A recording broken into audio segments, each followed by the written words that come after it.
up, all my fight fans? So we are fresh off the fight with Ryan Garcia versus Gervonta Tank Davis, and I have a few questions regarding that. One of my questions is, is Ryan Garcia going to come back from this? Because that's something when it comes to being undefeated, and that's something I've always questioned. That it's good to be undefeated, sure, no problem. You had a long career and you beat the best, or you fought very good talent and you fought very good fighters and whatnot.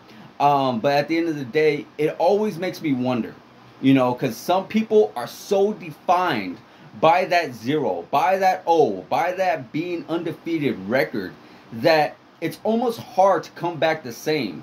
They get tentative, they get very, their psyche's out, their mindset is not right.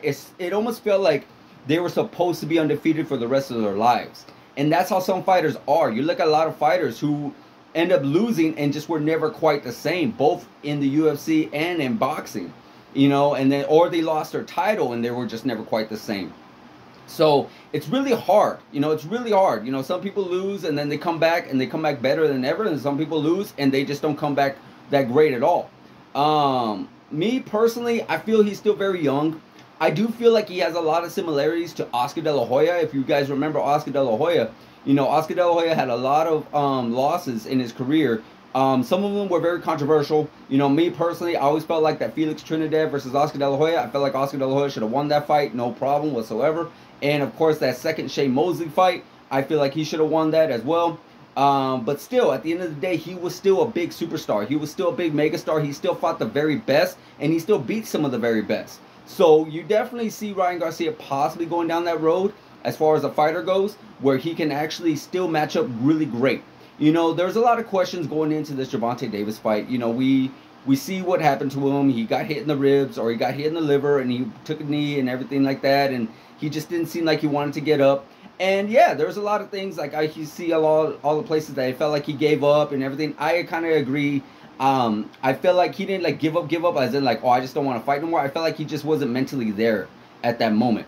And there could have been a lot going into that. He could have possibly been hurt. He could have possibly had a bad weight cut, because you got to remember, Ryan Garcia is now more of a naturally 140-pound fighter instead of 135. They made him go down to 136. So yeah, it definitely puzzles. It definitely makes me wonder a little bit. Maybe that has something to do with it. Maybe it didn't. We do not know. But at the end of the day, still, there's no excuses. Ryan Garcia signed it on the dotted line. He agreed to it. And Gervonta Tank Davis won fair and square. But still, Ryan Garcia, we could see potentially him being stronger and being more motivated at a better weight class that he wants to go. He wants to go at 140 without hesitation. He said, I want to go at 140. And we can still see a few mega fights. And here's another thing, guys. We could actually potentially see a rematch with Gervonta Tank Davis and Ryan Garcia at 140, because let's not forget that Ryan Garcia is a naturally 140-pounder, and Gervonta Tank Davis had actually fought at 140. So it was very surprising when he actually said, oh, it has to be at 136. Like, wait a minute, you fought at 140 before. Why not 140 now? Let's do this at 140. But, there was a lot of negotiations and whatnot, and we didn't get that. So we could see a potential rematch. Ryan Garcia could get in there. He could do a few fights and possibly even get a title, because we know there's a Josh Taylor versus Teofimo Lopez, and then there's a potential of Ryan Garcia versus Teofimo Lopez, or Josh Taylor, of course. So there's a lot of